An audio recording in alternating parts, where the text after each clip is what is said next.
They're very close to us, they're almost us, but they're not quite us. They are our shadow selves, beings so close to us that their echoes still hum inside our cells, yet distant enough to remind us that we are not the only humans to walk the earth. For generations, Neanderthals were cast as the clumsy cousins of our species. Creatures of dark caves and colder worlds, fated to vanish while we thrived. Schoolbooks painted them as a failed experiment in humanity, heavy-browed, dim-witted, and doomed. But over the last few decades, a quiet revolution has unfolded. Bones once regarded as little more than curiosities have given up their molecular secrets. Ancient DNA extracted from teeth and long-buried femurs tells of kinship, movement, and interbreeding. Instead of a short, grim epilogue, their story is revealed as a long, intricate saga of adaptation and survival. Modern science shows that Neanderthals were not simply almost us. They were us, enough that fragments of their genome still live inside billions of people today. Their history does not fit into a neat tale of rise and extinction. It is a braided narrative of migrations, climate shifts, and encounters with our own ancestors. To meet them in the fossil record is to meet ourselves. The first Neanderthal remains ever studied, discovered in Germany's Neander Valley in 1856, looked both alien and familiar. A thick-boned skull with a sloping forehead, a body built for raw strength. Since then, discoveries from Spain to Siberia have filled in a striking portrait. They stood a little shorter than the average modern human, but were powerfully built, with barrel chests and strong limbs. Their broad noses warmed frigid air. Their heavy brow ridges framed deep-set eyes. Archaeological sites show they were not the mindless brutes early scientists imagined. Stone flakes carefully struck from prepared cores reveal a sophisticated tool tradition.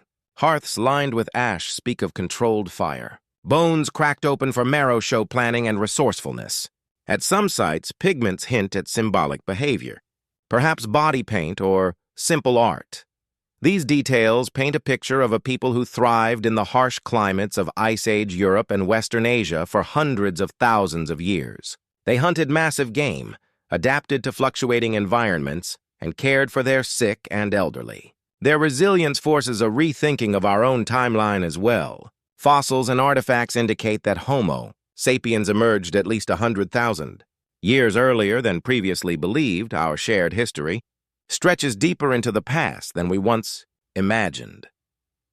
Neanderthals were not a failed side branch of humanity. They were expert survivors who inhabited an immense range of landscapes long before we arrived. Where, then, did these remarkable people come from? For much of the 20th century, the answer seemed obvious: Europe. Because the earliest identified fossils were European, scholars assumed that Neanderthals evolved there from earlier hominins. Generations of textbooks declared them a regional offshoot shaped by the glaciers and forests of the continent.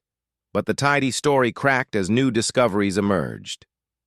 Fossils found in the Middle East blurred the lines between Neanderthals and early Homo sapiens. Skeletal remains in Central Asia pushed their range thousands of miles east. These finds suggested a far broader homeland than Europe alone. Some researchers proposed that Neanderthals arose from an African ancestor shared with modern humans roughly 500,000 years ago, migrating northward as climates shifted. Others argued for a pan-Eurasian cradle, envisioning waves of populations spreading across a vast continent and mixing in complex ways. Each new excavation sharpened debate but refused to settle it. Instead of a single birthplace, evidence hinted at a population network stretching from Africa to Western Eurasia, shaped by migration and climate change. Their beginnings remained a riddle waiting for a new kind of clue. That clue arrived with the advent of ancient DNA analysis in the late 20th and early 21st centuries. Until then, theories about Neanderthal origins rested on bones, skull shapes, and stone tools. Now, minute fragments of genetic material trapped in teeth and fossilized bones could be read like a molecular diary. The first successful recovery of Neanderthal DNA was a scientific milestone. Researchers hoped to settle long-running arguments. Were Neanderthals direct ancestors of modern humans, or a side branch that left no genetic legacy? Could their genomes reveal when and where their lineage diverged? The earliest results startled everyone. Instead of a simple split, the data pointed to repeated encounters and gene flow between Neanderthals and the ancestors of modern humans. Far from being isolated, these two human types had met and mingled. A particularly puzzling case came from Cima de los Huesos in northern Spain, where a deep cave preserved the bones of more than 24 individuals around 430,000 years old. Their skeletons displayed unmistakable Neanderthal traits: strong jaws, heavy brows, yet their mitochondrial DNA, inherited only from mothers, was unexpectedly closer to that of the Denisovans, a mysterious archaic group from Siberia. This contradiction hinted at an ancient population web far more complex than a simple family tree. Perhaps early humans introduced new mitochondrial lineages that persisted for millennia. Or perhaps Neanderthal ancestors had exchanged genes with Denisovan-related groups long before. Whatever the mechanism, the discovery shattered the idea of a clean, one-time separation between human lineages. Genetic studies now reveal that Neanderthals and modern humans are close relatives who shared a common ancestor between 500,000 and 600,000 years ago. This ancestor likely roamed parts of Africa and western Eurasia and gave rise to multiple branches of the human family tree. One branch would evolve into Homo sapiens. Another adapted to the cold, forested landscapes of Eurasia and became the Neanderthals. But the separation was anything but tidy. Populations overlapped, shifted, and interbred. The Cima fossils illustrate how our evolutionary history resembles a braided river more than a straight trunk and branches. Streams of genes diverged and rejoined over tens of thousands of years. Defying neat boundaries, this tangled ancestry explains why today people of non-African descent carry about 1 to 2%. Neanderthal DNA. Those small fragments are living proof that our lineages reconnected long after the initial split. The concept of a single human family tree gives way to something more intricate, a lattice of migrations and reunions. Groups separated by mountains and ice sheets met again when climates warmed or corridors opened. They exchanged genes and ideas before drifting apart once more. Instead of a fixed species confined to one region, Neanderthals were part of a dynamic network of ancient peoples. Our genetic record is a palimpsest of those encounters, showing that evolution is not a march of progress, but a weaving of many strands. When scientists sequenced entire Neanderthal genomes, they found further surprises. Neanderthals were not one homogeneous population stretched across Eurasia. Their DNA divides into two primary branches. In the West, groups flourished in Europe, leaving fossils in places such as Vindija Cave in Croatia and rock shelters across France and Spain. In the East, other groups inhabited the rugged Alai Mountains of Siberia thousands of miles away. Despite the vast distance and harsh conditions, both groups were unmistakably Neanderthal. Yet genetic differences show they had been isolated from each other for tens of thousands of years. Still, migration corridors occasionally reopened. Climate changes shifted animal herds and ice sheets, allowing groups to move, meet, and mix. A striking example comes from Chagirskaya Cave in Siberia. The Neanderthal genome recovered there revealed closer genetic ties to Western European Neanderthals than to the nearby Alai group that had lived in the same region earlier. Such findings point to repeated waves of migration and population turnover across immense landscapes. Neanderthals, it turns out, were astonishingly adaptable. They survived in the cold steppes of Siberia and the temperate forests of Western Europe, moving as resources and climates demanded. Their story is not of static isolation, but of continual change and movement, a living testament to human resilience. The Neanderthal saga stretches from the Atlantic coast of Europe to the heart of Asia. A web of lives lived over hundreds of millennia. They were hunters, artisans, caregivers, and travelers. They were not an evolutionary dead end, but an enduring branch of our own family. Today, fragments of their DNA persist in billions of people, silent reminders that they never truly disappeared. To study them is to confront the intertwined nature of human history. Their existence challenges the old boundaries between us and them, showing that our species has always been part of a broader, braided human story. The Neanderthals were not simply close to us. In many ways, they still are us. When modern Homo sapiens began moving out of Africa roughly 60,000, 70,000 years ago, the world was not empty. Across the Near East and Europe, Neanderthals had already built a deep familiarity with the land. For thousands of years, the two species shared rivers, valleys, and hunting grounds. Archaeological sites in the Levant show alternating layers of Neanderthal and modern human occupation, evidence of repeated contact. These meetings were not merely competitive. Genetic data reveals that interbreeding occurred soon after our ancestors left Africa. Every person today with non-African ancestry carries 1 to 2% Neanderthal DNA, traces of encounters that were social, intimate, and biologically consequential.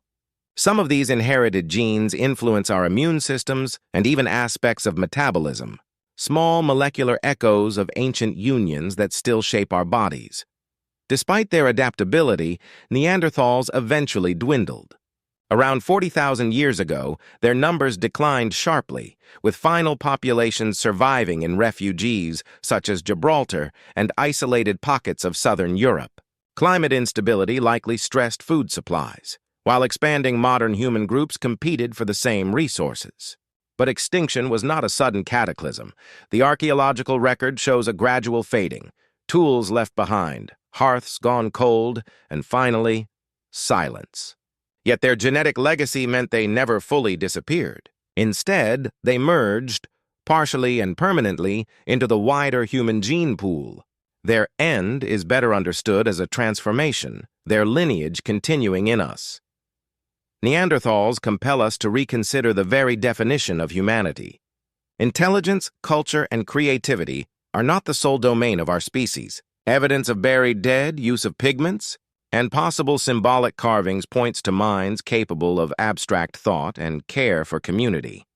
By acknowledging them as fellow humans, different but not lesser, we also gain a clearer picture of ourselves. Their story underscores that evolution is not a ladder of progress but a branching, interconnected web. Our shared history with Neanderthals invites humility. The human family has always been larger, more complex, and more entangled than we once believed. The fragments of Neanderthal DNA that live within us are more than historical curiosities. They influence our health today. Researchers have linked certain Neanderthal-derived genes to stronger immune responses, helping early modern humans adapt to new pathogens as they moved into Eurasia. Other inherited sequences affect traits like skin pigmentation, hair texture, and even how our bodies handle fat storage. Some variants are associated with both beneficial and problematic outcomes, such as a heightened resistance to infections, but a greater risk of autoimmune conditions. These molecular echoes remind us that evolution is never a clean break. Our own biology is a collaborative archive, recording countless exchanges with relatives like Neanderthals over hundreds of thousands of years. Advanced technologies continue to deepen our understanding of Neanderthal life. Sophisticated imaging allows scientists to reconstruct their vocal tracts, suggesting they may have had the capacity for speech. Microscopic wear patterns on their teeth reveal diverse diets that included not just big game but also plants, nuts, and seafood where available. Virtual reality modeling of caves and excavation sites helps researchers visualize their shelters, while isotope analysis of bones uncovers seasonal hunting strategies.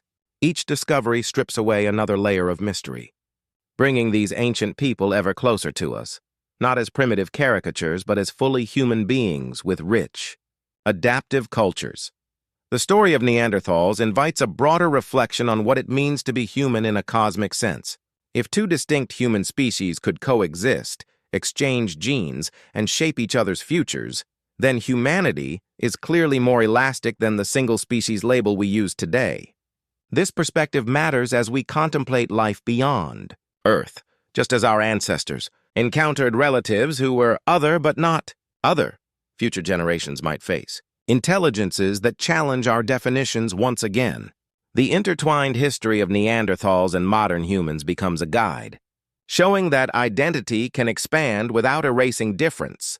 For hundreds of thousands of years, Neanderthals endured some of the harshest climates on Earth. Glacial cycles turned forests into frozen steppes and back again, yet they adapted with quiet ingenuity. Archaeological evidence shows that they timed hunts to the migrations of large game, fashioned clothing from hides, and used fire not only for warmth but for processing materials like birch tar, one of the earliest known adhesives. Recent studies of stone tools reveal regional signatures, suggesting that knowledge was shared and refined within and between groups. Far from static, their cultures evolved with changing landscapes, proving that intelligence and flexibility were keys to their astonishing longevity.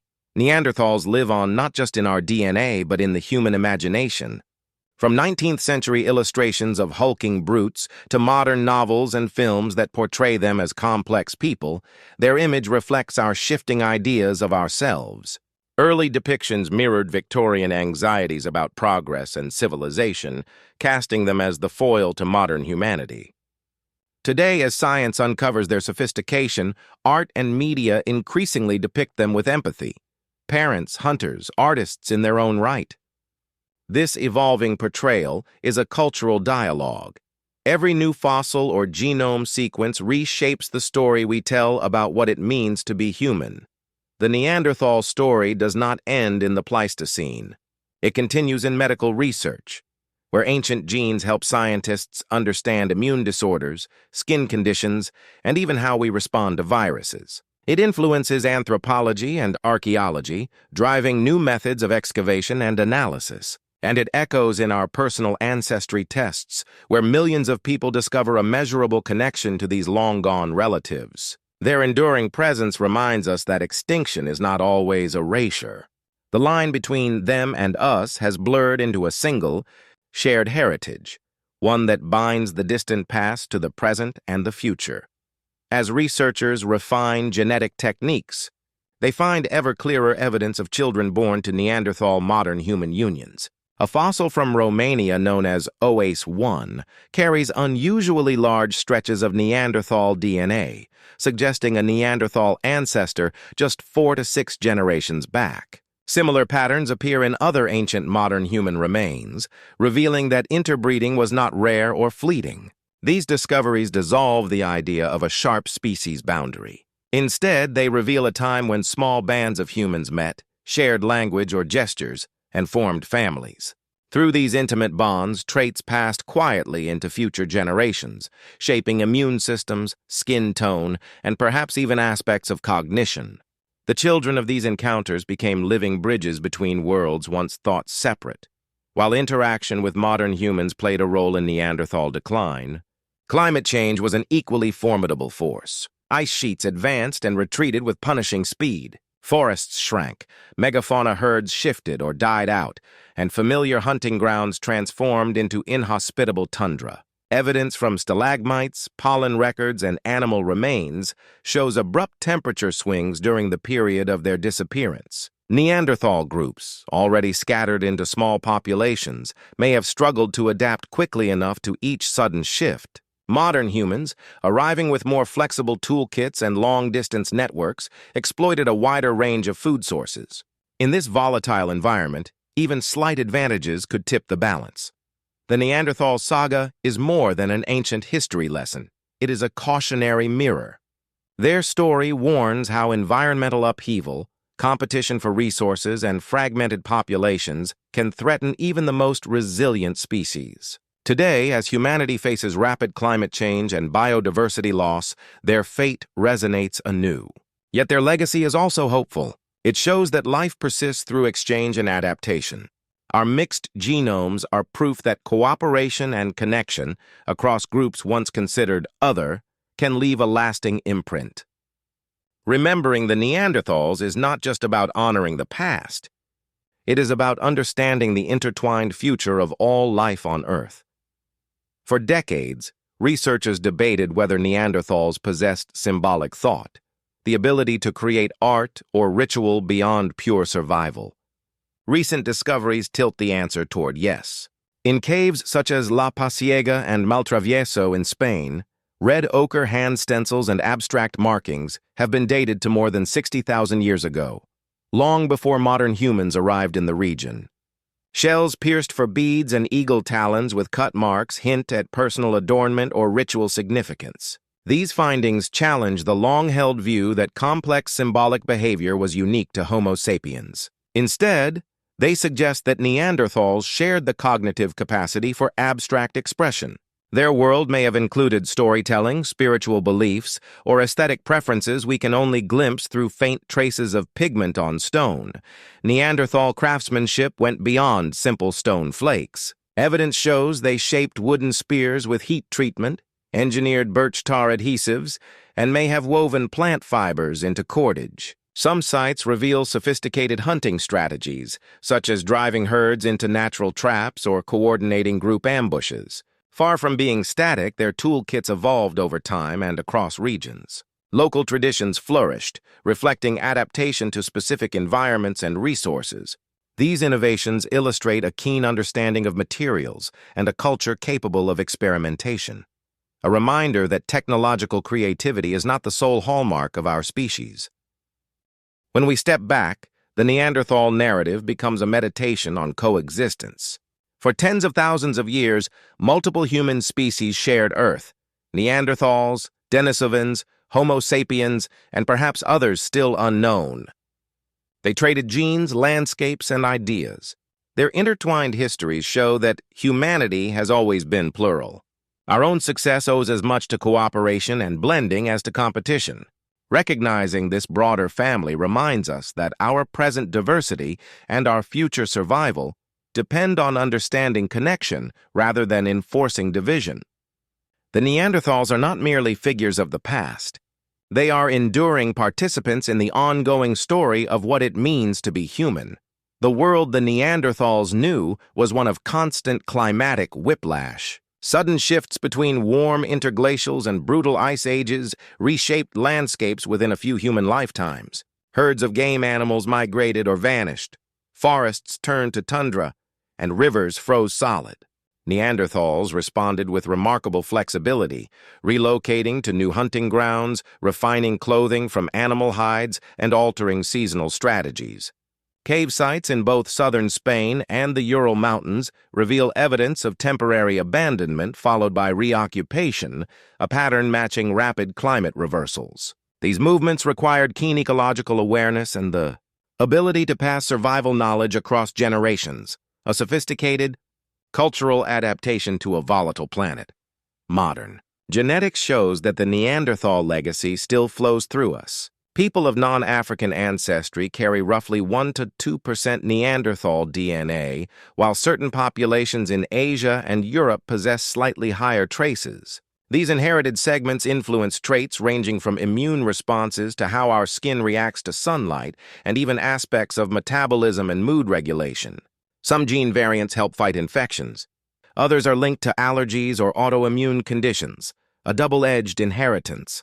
Far from a relic, Neanderthal DNA actively shapes our health and diversity. Every breath we take contains echoes of their ancient struggles and adaptations, making the boundary between them and us far blurrier than once imagined. The Neanderthal story offers a cautionary mirror. Despite their resilience and ingenuity, they disappeared as climates shifted and Homo sapiens expanded. Small, scattered populations proved vulnerable to rapid environmental change and competition for resources.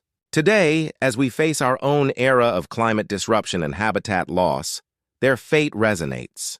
Their extinction was not inevitable. It was the outcome of complex interactions between environment and culture.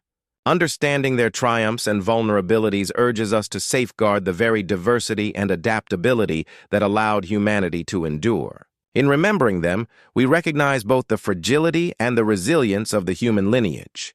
Did Neanderthals speak as we do? No written records remain, but clues from anatomy and genetics paint a suggestive picture. Their hyoid bone, the small structure supporting the tongue, matches ours closely, and their ear canals could perceive a similar range of sounds. Analysis of the FOXP2 gene tied to speech and language in humans shows they shared the same critical variant. While we cannot reconstruct their vocabulary, these findings imply a capacity for complex spoken communication. They likely passed on hunting strategies, tool-making techniques, and stories through language, preserving culture across generations. Far from grunts and gestures, Neanderthal conversation may have carried nuance, emotion, and the rhythm of a true human tongue. The world of the late Pleistocene was crowded with more than just Neanderthals and Homo sapiens. Fossil and genetic evidence reveal meetings with Denisovans in Asia and perhaps other archaic humans yet to be fully identified. These encounters were not solely competitive. DNA shows that interbreeding occurred repeatedly, creating a complex genetic mosaic. In some regions, Neanderthal and Denisovan lineages overlapped, trading genes that improved immunity or cold resistance. Such interactions demonstrate that early humans formed a network of contact zones where migration, cooperation, and shared survival skills blurred the edges of species. Neanderthals live on not only in our DNA, but also in the questions they inspire. Every new discovery, whether a child's tooth in a remote cave or a microscopic protein locked in fossilized sediment, reshapes our understanding of what it means to be human. They challenge the notion of a single linear ascent from primitive to modern. Instead, they reveal a branching, braided journey where multiple kinds of humans flourished, exchanged ideas, and left lasting marks on the planet. Their story is a reminder that humanity has always been diverse and that our collective heritage is richer than any one lineage can claim.